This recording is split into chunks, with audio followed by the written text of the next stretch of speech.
Well, folks, I made another find here. This is an HP Pavilion ZV5000 US that I got for nothing. That's right, nothing. It's in absolutely pristine condition. It's almost as if it was never used as a laptop or taken anywhere for any purpose. XP Professional, so this is one of the higher end models. DVD-ROM CDRW, Mini Firewire 400, parallel VGA, built-in modem, built-in wireless, audio in and out, proprietary dock connector, integrated Ethernet, and including an S-video out. So, what's wrong with this machine? Oh, there's more. We also have multimedia card reader, SD card reader, and PC card. So, let's open her up. Take another look at the condition here. Still has the original stickers. Now, one of the things I look for on an older laptop is how worn out the keyboard is. That gives you an indication as to how much usage the machine got. At least the onboard keyboard. Some people usually dock them and they never actually use the internal keyboard. The enter key has almost no wear. I don't see any visible wear in the enter key. And the spacebar has just a little bit of glazing, which tells me that this machine was like never used. There's no visible wear in the trackpad at all. And all of these stickers are perfect without any visible wear, which tells me that, again, almost never used. So, what's wrong with it? I know of only one defect. The power supply connector. The pin is pushed in all the way. You can't really see it with this camera. I'll turn the light on. There we go. Well, the pin is pushed in almost 75% of the way down the barrel connector. Somebody tried to plug in the wrong sized power connector to it at one point and forced it in, I think. So what I'm going to do is repair that. I have a power supply that'll work with it, and we're going to see if it works. So I'm going to pull it apart right now, and we'll maybe take some video of that too. Okay, if you guys remember what I taught you in some previous videos, if you want to determine the age of a laptop, assuming it has the original hard drive, they always have a production date on them, November of 2003. So this was an early 2004 model. This machine was actually manufactured around the time I bought my first laptop. Well, the first one I ever went out and bought. Because in early 2004, I plunked down about $1,500 on a nice Hewlett-Packard Pavilion, brand new. And that was the first brand new laptop I ever bought. And this particular style was just coming out around that time period. So, and we have an original drive because it has the compact part number stuff on here.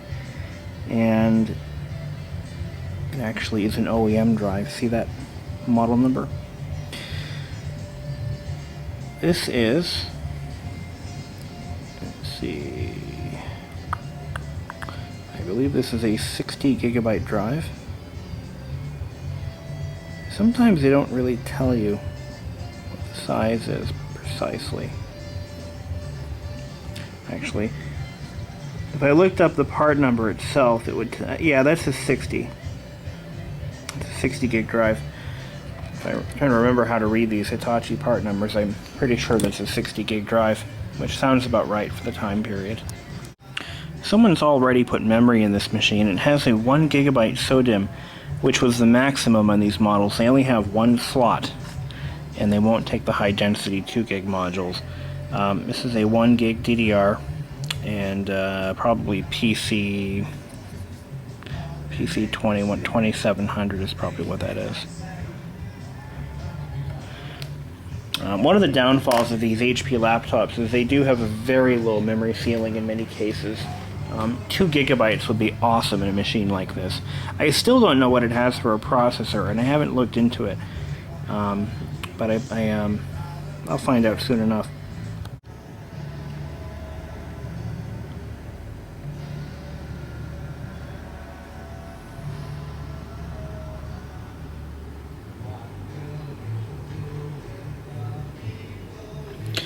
Well, I've got the bottom pan completely removed. This is actually really one of the best built HPs I've ever seen.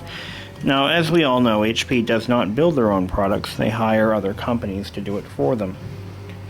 But I've never seen one built so intricately and easy to take apart. Unlike most laptops where you have to pull all the screws out from the bottom and then take the keyboard out, then take a whole bunch of hidden screws out, then you got to pry the back panel off where the screen attaches, then you got to pull the main cover off and then unplug about 200 connectors. This one, you simply remove the whole bottom pan and it exposes all components. Now, the component we're concerned with is the power jack. Now, it appears as if the jack is damaged. I don't have another one for reference.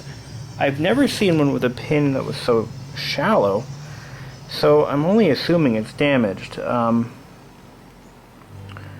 if I'm lucky, I can just pull the pin back through and life will be good again. But I'm not counting on it, and anyway, let's take a look at the inside of the bottom pan. It's in pretty good shape. I don't see any cracks. This thing's never been dropped. And the exact production date of this panel is 11/2003, according to the date coding grid. And it is revision 00. Nice. So this is the first of that series. And we have 2 cooling fans, 1 GPU, 1 CPU, which is typical. And I think my HP had 3 fans. It had 1 GPU, 1 CPU, and 1 chipset. So they cut down the number of fans in this model. And let's see here. Here's all the ducting. Not too much dust. This thing wasn't really heavily used at all. Yeah, now let duct work. 2 radiators. Heat pipe radiators. We've got a nice sturdy, well, not really sturdy, but alloy magnesium frame. I'm not really sure what metal it is. It's a very lightweight metal, not very strong, but that encompasses the entire logic board area. There is nothing to stiffen the case up in the front part, which is where you typically need it the most.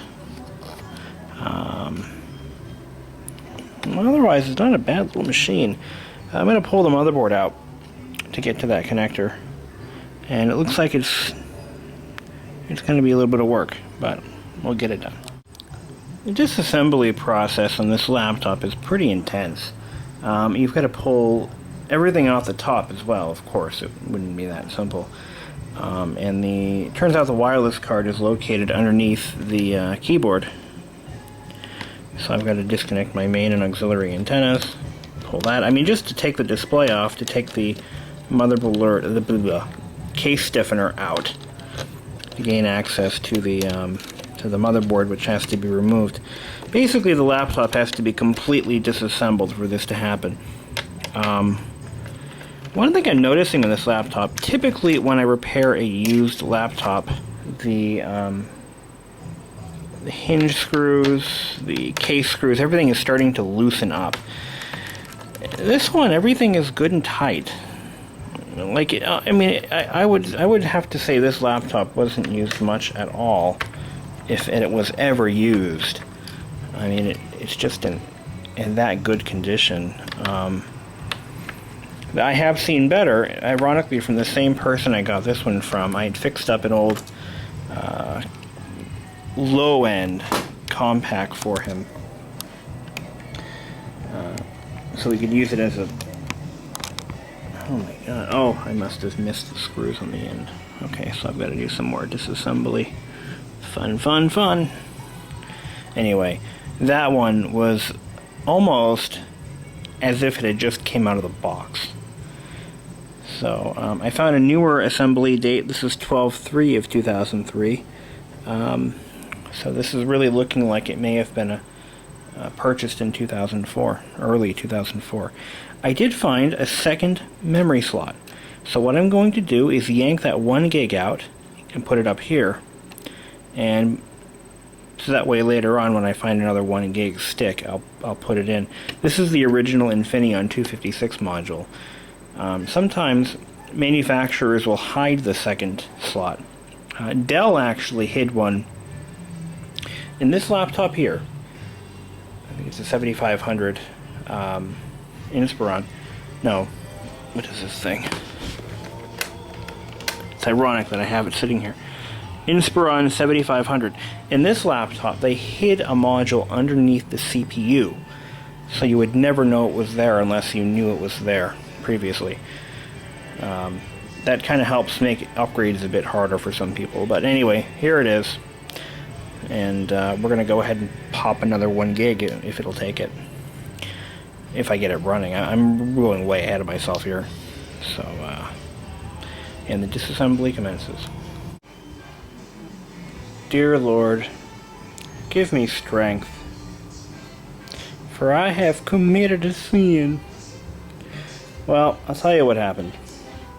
I didn't damage anything, but I did waste a lot of time. But unfortunately, without a reference machine to look at, I would not have known that in fact the power supply connector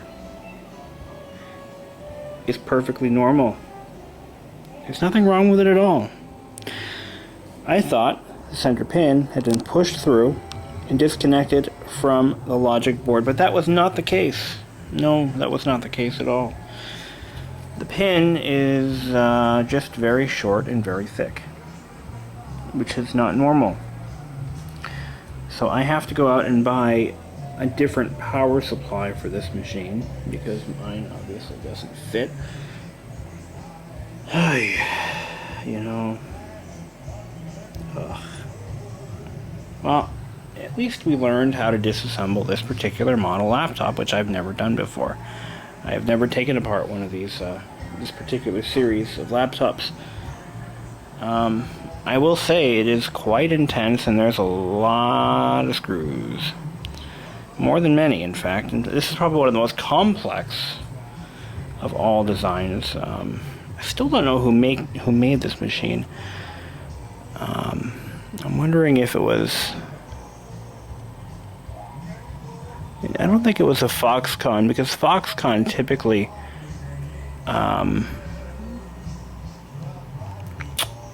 typically marks their machines pretty clearly. Let's take a look at the motherboard. It could be like a Hanspree or something. Usually that's marked as well. And I don't see any manufacturing information on the board itself on either side. Let's take a look at here. Here's the Cmos battery. If you ever needed to replace the Cmos battery, just buy a new machine. It's ridiculous. I don't see a manufacturer. I do see Tysol on the memory card slot, but that could be just the maker of that memory card slot module. Vendor, GCE.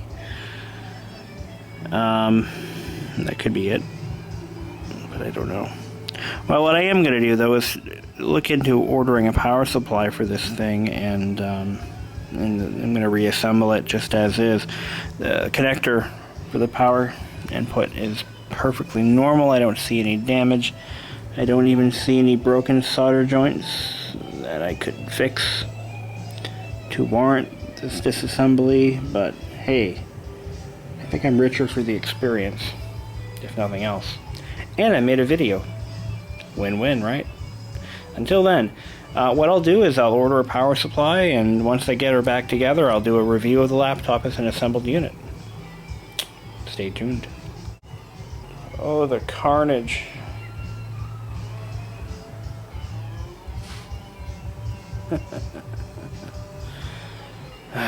I'm a buffoon. You've been watching me the whole time. You think you could have said something? Anything? Yeah, you. I'm talking to you. You've been watching me tear this whole laptop apart. You could have said, hey, you know. No, you didn't. You just sat there laughing. Yes, you did.